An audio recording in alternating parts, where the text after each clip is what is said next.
Hello everyone, Radhe Radhe, जय श्री कृष्ण। स्वागत है आप सभी का हमारे चैनल पर। आप सभी का दिन शुभ हो और आप सभी को वैशाख पूर्णिमा और बुद्ध पूर्णिमा की बहुत बहुत शुभकामनाएं। हमारे चैनल पर अब तक वैशाख मास महात्म्य की सभी कथाएं सुनने के लिए और हर दिन हमारे हिंदू धर्म के सभी व्रत और त्योहारों की कथाएं सुनने के लिए आप सभी श्रोताओं का विशेष आभार प्रकट करती हूँ। आशा करती हूँ जैसे आपने अब तक हमारे चैनल को प्यार दिया है, आने वाले मास में भी आप हमारे चैनल पर इसी तरह कथाएं सुनेंगे।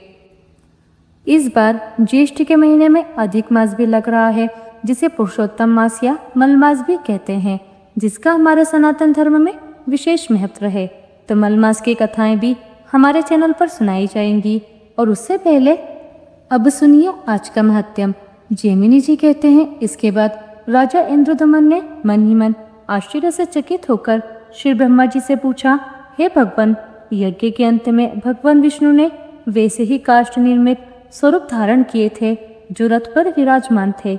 आपने मंदिर के भीतर भी उन्हीं विग्रहों के रूप में भगवान की प्रतिष्ठा की है। पहले आकाशवाणी ने भी मुझसे यही कहा था कि इस अपौरुषेय वृक्ष से भगवान 4 स्वरूपों में अभिव्यक्त होंगे, परंतु इस समय यह एक सच्चिदानंद घन ब्रह्मा रूप में प्रतिष्ठित दिखाई देते हैं। प्रभु, अगर आप मुझे इस रहस्य को सुनने का अधिकारी समझते हैं तो कृपया ठीक ठीक बताइए।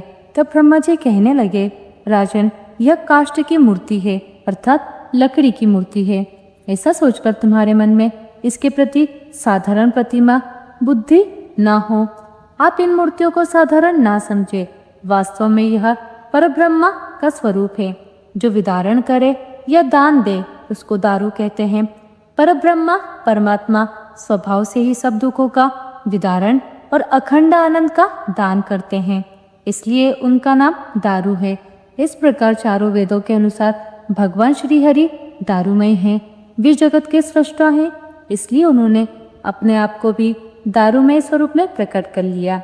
शब्द ब्रह्मा और परब्रह्मा में कोई भी भेद नहीं है। प्रलय के समय दोनों एक ही हैं।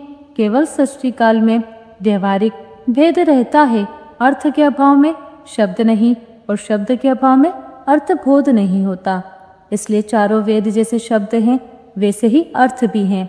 भगवान हलधर ऋग्वेद स्वरूप है, नरसिंह जी सामवेद रूप है, सुभद्रा देवी यजुर्वेद की मूर्ति है और यह सुदर्शन चक्र अथर्ववेद का स्वरूप माना गया है। वेद 4 हैं। यह भेद दृष्टि है। अभेद दृष्टि से सभी वेद वस्तुतः एक ही हैं। राजन, इस प्रकार मैंने तुमसे भगवान जगन्नाथ के भेद और अभेद दोनों ही बता दिए, जिससे तुम्हारे मन को संतोष हो और उसी दृष्टि से भक्ति पूर्वक भगवान की आराधना करो। भगवान सर्व रूपमय हैं और सर्व मंत्रमय हैं। जो जिस प्रकार उनकी आराधना करता है उसे वे उसी प्रकार फल देते हैं। इसी महिमा से भगवान विष्णु यहाँ प्रकट हुए हैं। जिसका जितना विश्वास है उसे उतनी ही सिद्धि मिलती है। तुम शुद्ध मन से मनवाणी और क्रिया द्वारा यहाँ दारू विग्रह अर्थात काष्ठमय स्वरूप धारण करने वाले भगवान गोविंद की आराधना करो और इस मंत्र राज के द्वारा श्री हरि की पूजा किया करो। इस मंत्र से बढ़कर दूसरा कोई मंत्र न हुआ है न होगा। इससे पूजित होने पर भगवान विष्णु तुरंत ही प्रसन्न हो जाते हैं और भक्तवत्सल भगवान अपना परम धाम दे देते हैं। राजन, मैं तुमसे एक तथ्य की बात कहता हूँ, ध्यान देकर सुनो। समुद्र के तट पर वट वृक्ष के मूल के समीप नीलांचल पर्वत के शिखर पर निवास करने वाले जो काष्ठ में मूर्ति के व्याज से साक्षात अमृतमय परब्रह्मा है, उनका दर्शन करके मनुष्य निश्चय ही मोक्ष को प्राप्त होता है।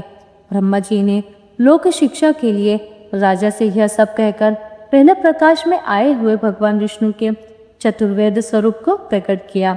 रथ से उतारते समय जो 4 मूर्तियां देखी गई थी, अब वे ही सिंहासन के ऊपर विराजमान हो गई। यह सब लोगों ने प्रत्यक्ष देखा।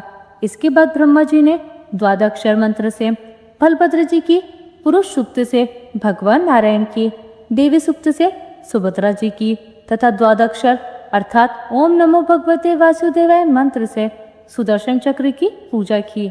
इसके बाद राजा पर अनुग्रह करने के लिए उन्होंने भगवान से इस प्रकार निवेदन किया। ब्रह्मा जी बोले, भगवान, भक्तों पर अनुग्रह करने वाले देवेश्वर इंद्रदुमन दीर्घ काल से आपकी भक्ति करते आ रहे हैं। अब आपको इन्हें दर्शन प्राप्त हुआ। भगवान, यद्यपि आपका दर्शन सायुज्य मुक्ति का कारण है, तो भी यह भक्ति योग के द्वारा आपकी पूजा करने की इच्छा रखते हैं।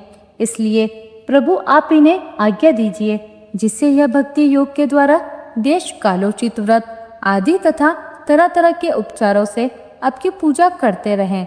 ब्रह्मा जी के द्वारा इस प्रकार निवेदन करने पर काष्ठ में शरीर धारण किए होने पर भी भगवान ने मुस्कुराते हुए गंभीर वाणी में कहा, इंद्रदुमन, मैं तुम्हारी भक्ति तथा निष्काम कर्मों से बहुत प्रसन्न हूँ। मुझ में तुम्हारी स्थिर भक्ति हो।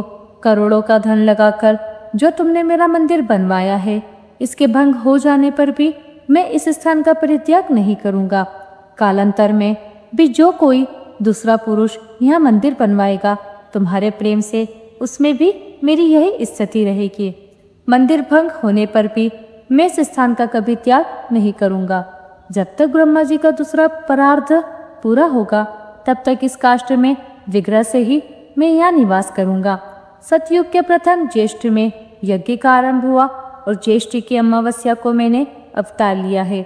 यही मेरा पवित्र जन्मदिन है। उस दिन महा स्नान की विधि से प्रत्यक्षाचा में अधिवास पूर्वक मुझे स्नान कराना चाहिए। ऐसा करने से मैं कोटि जन्मों में उपार्जित पाप राशि का विनाश कर डालूंगा। उस दिन मेरा दर्शन करने वालों को संपूर्ण तीर्थों, यज्ञों और दानों का फल प्राप्त होगा। बट वृक्ष के उत्तर एक सर्वतीर्थ में कूप है, उसे खोदकर प्रकाश में ला। ज्येष्ठ की अमावस्या को प्रातःकाल मुझको, बलभद्र जी को और सुभद्रा जी को उस कूप अर्थात कुएं के जल से स्नान कराकर मनुष्य मेरे लोक को प्राप्त कर लेगा। आषाढ़ मास की शुक्ला द्वितीया यदि पुष्य नक्षत्र से युक्त हो तो वह इस तीर्थ में मोक्षदायिनी मानी गई है। नक्षत्र के अभाव में भी मेरी प्रसन्नता के लिए उस तिथि को यात्रा करनी चाहिए। आषाढ़ शुक्ल पक्ष की पुष्य नक्षत्र की द्वितीय तिथि को मुझको, बलभद्र जी को, सुभद्रा जी को रथ पर बिठाकर महान उत्सव के लिए बहुत से ब्राह्मणों को तृप्त करके कुंडिजा मंडप नामक स्थान को ले जाना चाहिए, जहाँ पहले मैं प्रकट हुआ था। सहस्त्र अश्वमेघ यज्ञ की महावेदी उस समय वही थी। उससे बढ़कर पवित्र स्थान इस पृथ्वी पर दूसरा नहीं है।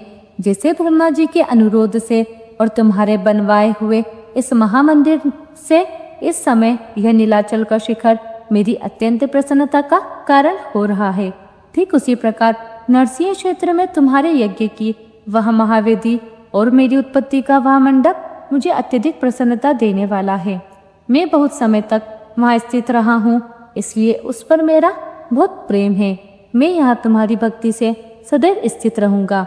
मेरे उत्थान अर्थात हरिबोधनी एकादशी, मेरे शयन अर्थात हरिशयनी एकादशी, मेरे करवट बदलने अर्थात भाद्रपद शुक्ला परिवर्तनी एकादशी, मेरे मार्ग प्रवारण तथा पुष्प स्नान का महोत्सव करें। फाल्गुन की पूर्णिमा को मेरे लिए दो सब करना चाहिए। जो दोला में दक्षिणाभिमुख पूजित हुए मेरा दर्शन करते हैं, वे ब्रह्म हत्या आदि सभी पापों से मुक्त हो जाते हैं। मुनियों ने पूछा, महर्षि इंद्रदुमन ने भगवान लक्ष्मीपति के जन्म स्थान का उत्सव किस विधि से किया? इसके अलावा भगवान के अन्य सभी उत्सवों का भी विधिपूर्वक वर्णन कीजिए। तब मुनि ने उनकी प्रसन्नता के लिए सारा वृत्तांत उनसे विधिपूर्वक कह सुनाया। यह सारा वृत्तांत जानने के बाद मुनियों ने पूछा, भगवान विष्णु भक्त राजा इंद्रदुमन ने मंदिर की प्रतिष्ठा के बाद कौन सा कार्य किया? जैमिनी जी कहने लगे, साक्षात ब्रह्म स्वरूप जगन्नाथ जी से वरदान पाकर राजा इंद्रदुमन ने अपने आप को कृतार्थ माना। भगवान की आज्ञा के अनुसार उन्होंने पुण्य और मोक्ष प्रदान करने वाली संपूर्ण यात्राएं करवाई। अनेक प्रकार के उपचारों से जगत गुरु श्री हरि जी की नाना प्रकार से पूजा की। राजा गाल श्वेत को भगवान की आज्ञा भली भांति समझाकर धर्म और न्याय से युक्त होकर यह कहा कि राजन, तुम बहु श्रुत विद्वान हो, धर्म में तुम्हारी निष्ठा है, भगवान में भी मन, वाणी और क्रिया द्वारा तुम्हारी बड़ी भक्ति है। भगवान श्री हरि किसी एक के उपदेश के लिए अनुशासन नहीं करते, बल्कि वे तो समस्त चराचर के गुरु हैं और संपूर्ण विश्व इनका शिष्य है। मुझ पर अनुग्रह करने के लक्ष्य से अवतरित हुए भगवान जगन्नाथ यहाँ दीन दुखियों के उद्धार के लिए सदैव निवास करेंगे। तुम भक्ति और श्रद्धा के साथ इनकी आज्ञा के पालन में लगे रहो। यह साधारण काष्ठ की प्रतिमा है, ऐसी व्यवहारिक बुद्धि से इन्हें कभी मत देखो, बल्कि यह तो साक्षात जगदीश्वर हैं। इनके मंदिर प्रवेश काल में तीनों लोकों के निवासी इस पृथ्वी पर आ गए थे। यह तो तुमने प्रत्यक्ष देख लिया है। ब्रह्म आदि सभी देवता एक ही साथ यहाँ पधारे थे। काष्ठ स्वरूप धारण करने वाले यह साक्षात चराचरमय श्री विष्णु हैं। इन्हें पृथ्वी पर प्राप्त कल्प वृक्ष ही समझो। यह सभी कामनाओं को देने वाले हैं।